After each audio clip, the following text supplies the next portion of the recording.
This Okami trailer is really curious. You all probably noticed that there seems to be a major shift in the overall art direction of this game. And that has to do with the famous outline of the characters and the environment in the original Okami. That seems to not be present anymore, at least in this sequel trailer. Why is that? Why is there a shift in the art direction? Is it just for aesthetics reasons, or is there a little bit more to it? And that's where my theory kicks in. I believe, at least right now, that there's going to be two sides of gameplay. There's going to be a light and a shadow gameplay. The light being what we already know from Amaterasu Okami, and you're probably gonna get all the things that you already know from Amaterasu, from gameplay with the celestial brush. But I think they're now introducing a new sort of form, the shadow form. What is that exactly? Well, two warnings before I start. I'm going to spoil some bits of the original Okami game, and all that I'm about to say is a lot of speculation, so take everything that I say with massive grain of salt. Now, I have no doubt that you've all seen this trailer. It's a pretty straightforward trailer, at least that's what it seems like. You have this forest that has been ravaged by this sort of darkness. We see Okami trying to essentially leave the forest. She does it successfully, while the sun is rising once again. And so we see the celestial form of Amaterasu coming into the screen once again, like a phoenix rising once again and blooming everything around her. Amaterasu is back, baby. That's pretty much the trailer, right? That is pretty much what this trailer looks to be at the very least. But if you actually go back and watch the trailer, right? You're in this dark forest, and then suddenly Amaterasu kicks in.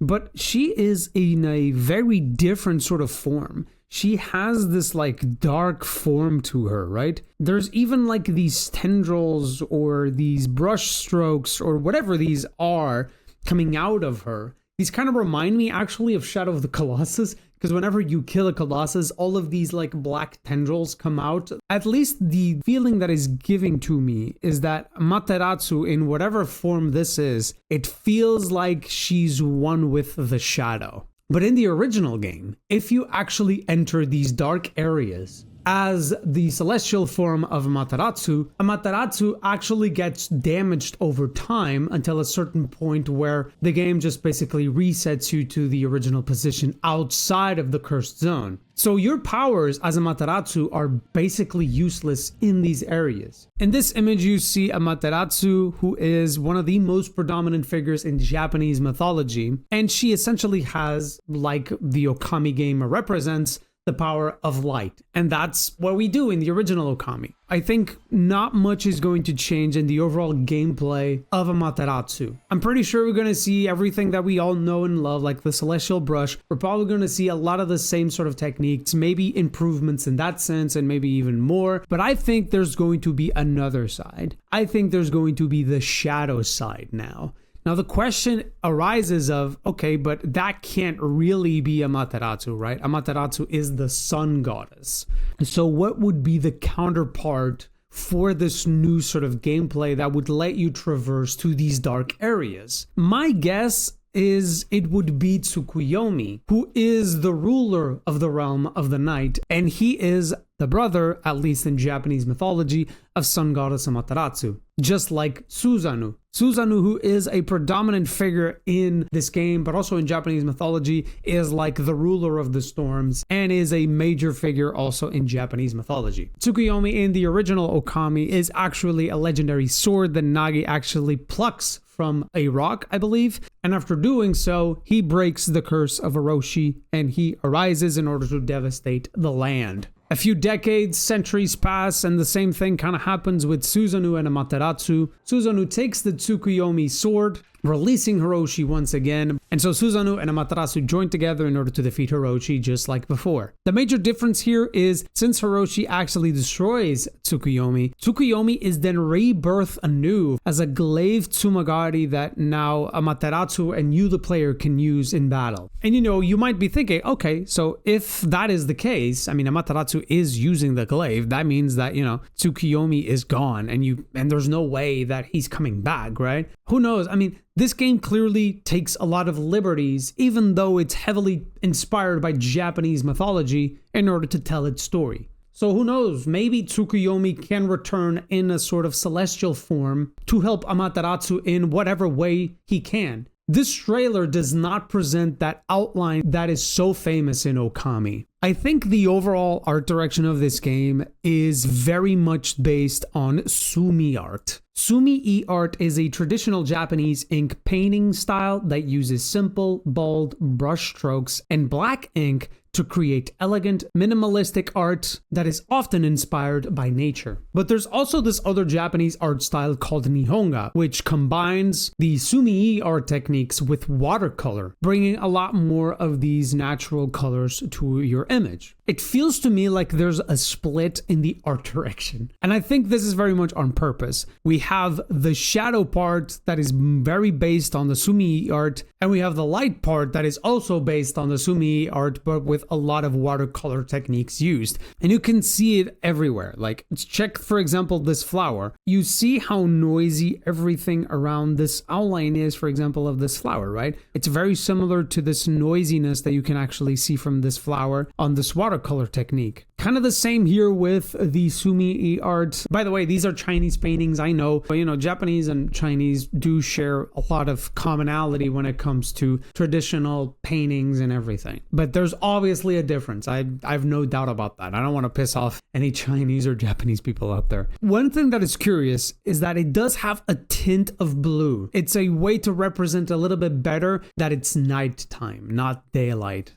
I actually want to point out that this flower that you see at the end of the trailer is what I believe to be a fuyu flower from Japan. At least according to this tweet from this dude called M or Ajizai. He does say that this is a fuyu flower because it seems like a lot of people, and me myself, were confusing with another hibiscus flower that was from China. But it seems to be that this is a fuyu flower. It's a very common flower in Japan. And one particular thing about it is that it changes color throughout the day. It goes from white in the morning all the way to pink in the afternoon, and I believe it also turns to red. It is a flower that only blooms for like a day or two max. It is a flower that is very much associated with like this ephemeral or fleeting sort of beauty. I actually recently read this little book called In Praise of Shadows by Junichiro Tanizaki. And it's a great little book that, if you're an artist, I would highly recommend you to go and read this. It's pretty short,